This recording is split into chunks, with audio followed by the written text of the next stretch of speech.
Welcome to easy science.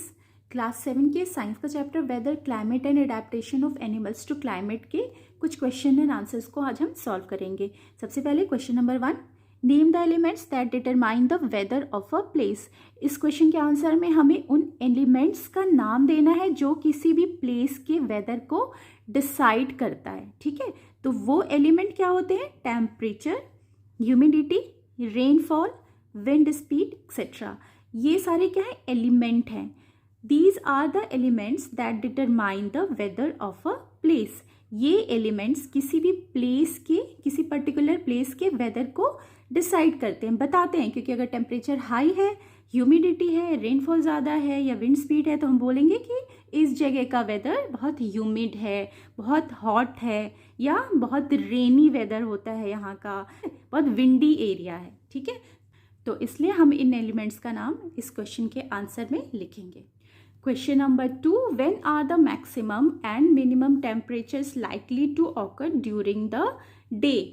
इस question के answer में हमें क्या बताना है कि पूरे एक दिन में किस टाइम पर हम मैक्सिमम टेम्परेचर रिकॉर्ड कर सकते हैं और किस टाइम पर हम मिनिमम टेम्परेचर रिकॉर्ड कर सकते हैं। तो आपने एक पूरे दिन में आप फील कर सकते हो कि जो दोपहर का टाइम जो होता है, आफ्टरनून का टाइम जो होता है, वो सबसे ज़्यादा हॉट होता है। तो इसलिए दोपहर के टाइम में, यानी कि आफ्टरनून के समय, हम मैक्सिमम टेम्परेचर को रिकॉर्ड कर सकते हैं।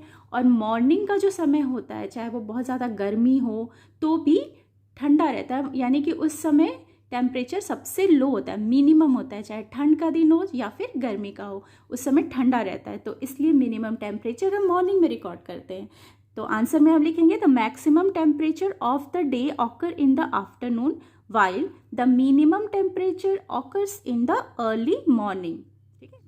Question number 7, the tropical rainforest has a large population of animals. Explain why it is so. क्यों ऐसा है कि ट्रॉपिकल रेन फॉरेस्ट में सबसे ज़्यादा पॉपुलेशन होती है एनिमल्स की, इवन प्लांट्स की भी होती है, इसे हमें एक्सप्लेन करना है। ट्रॉपिकल रेन फॉरेस्ट का जो क्लाइमेट है वो कैसा होता है? हॉट होता है, ह्यूमिडिटी वहाँ ज़्यादा होती है और बहुत कंटिन्यूअस रेन होती है। तो ये जो एनवायरनमेंट है, ये जो क्लाइमेट है, बहुत हॉट होना, ह्यूमिड होना और अच्छी क्वांटिटी में रेन का होना, ये बहुत ज़्यादा फेवरेबल होता है to the growth of plants and many animals. ठीक है, तो वहाँ का जो क्लाइमेट है वो बहुत सुटेबल है। अब ज़्यादा प्लांट्स ग्रो करते हैं तो एनिमल्स को हमेशा फूड अवेलेबिलिटी ज़्यादा होती है। तो जहाँ पे ज़्यादा फूड मिलेगा वहाँ पे एनिमल्स अच्छे से, वेराइटी ऑफ एनिमल्स ग्रो कर पाएंगे, सरवाइव कर पाएंगे। ठीक है, तो ये रीज़न होता है कि यहाँ पर ज़्यादा वेराइटी ऑफ प्लांट्स हैं और ज़्यादा वेराइटी ऑफ एनिमल्स अवेलेबल होते हैं ट्रॉपिकल रेन फॉरेस्ट में। तो हम इसे लिखेंगे कैसे? The climate of tropical rain forest is generally hot and humid with continuous rain. So there is always availability of food, support huge population of plants and animals. Now question number 8, explain with examples why we find animals of certain kind living in a particular climatic condition. इस question में हमें explain करना है और example भी देना है कि क्यों कुछ एक पर्टिकुलर टाइप के एनिमल्स एक पर्टिकुलर क्लाइमेटिक कंडीशन में ही क्यों मिलते हैं। जैसे कि पोलर बियर है, तो वो क्यों स्नोई एरिया में ही मिलता है, वो क्यों नहीं ऐसे हॉट और ह्यूमिड क्लाइमेट में अवेलेबल होता है। या फिर कैक्टस क्यों सॉइल के बजाय वो सैंड में इजीली ग्रो करता है जहाँ पर वाटर की कमी है।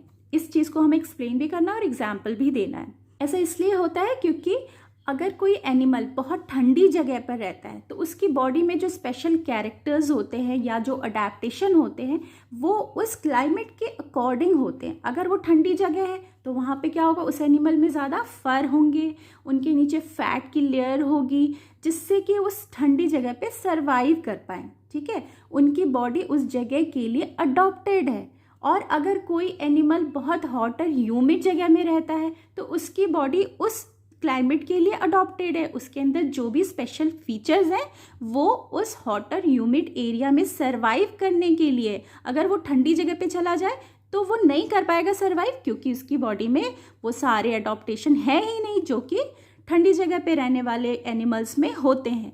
तो इसलिए ये रीज़न है कि ये एनिमल्स उस पर्टिकुलर क्लाइमेटिक एरिया में ही मिलते हैं, वहीं पे सर्वाइव करते हैं। Every living organisms is adapted to live in a particular habitat. Animals are adapted to survive in the conditions in which they live, जिसमें वो जीते हैं उसी जगह के हिसाब से अडेप्टेड होते हैं। So we find animals of certain kind living in particular climatic conditions. अब हमें एग्जाम्पल्स भी देने हैं, तो इसके 2 एग्जाम्पल्स में सबसे पहले कैक्टस का एग्जाम्पल ले लेते हैं। ये कहाँ पे होता है? ये डेजर्ट एरिया जहाँ पे वाटर की कमी होती है वहाँ होता है। तो इसमें क्या होता है? स्पेशल फीचर, जो लीव्स होती हैं वो थॉर्न में चेंज हो जाती है, ऐसा आप सबको पता ही है। ये इसलिए होती है जिससे कि वाटर जो है वो कम वेस्ट हो, वाटर का एवेपोरेशन कम होता है, क्योंकि इसमें लीव्स होती ही नहीं है। It's leaves adopt themselves into thorns to reduce evaporation of water. Second example is polar bear. Polar bear की बॉडी में क्या स्पेशल फीचर और अडेप्टेशन होती है? इनकी बॉडी में थिक वाइट फर होता है और उसके नीचे फैट की मोटी लेयर होती है, जिससे कि ये कोल्डेस्ट स्नोई एरिया में भी सर्वाइव कर पाते हैं, क्योंकि ये फर और फैट लेयर इनकी बॉडी को गर्म रखने में हेल्प करती है। तो हम इस एग्जाम्पल में लिखेंगे Polar bear have thick white fur and thick fat layer to survive in extremely cold region. इस वीडियो में इतना ही। आप आई होप आप सबको ये क्वेश्चन और आंसर अच्छे से समझ में आए होंगे। मिलते हैं नेक्स्ट वीडियो में अगले टॉपिक के साथ।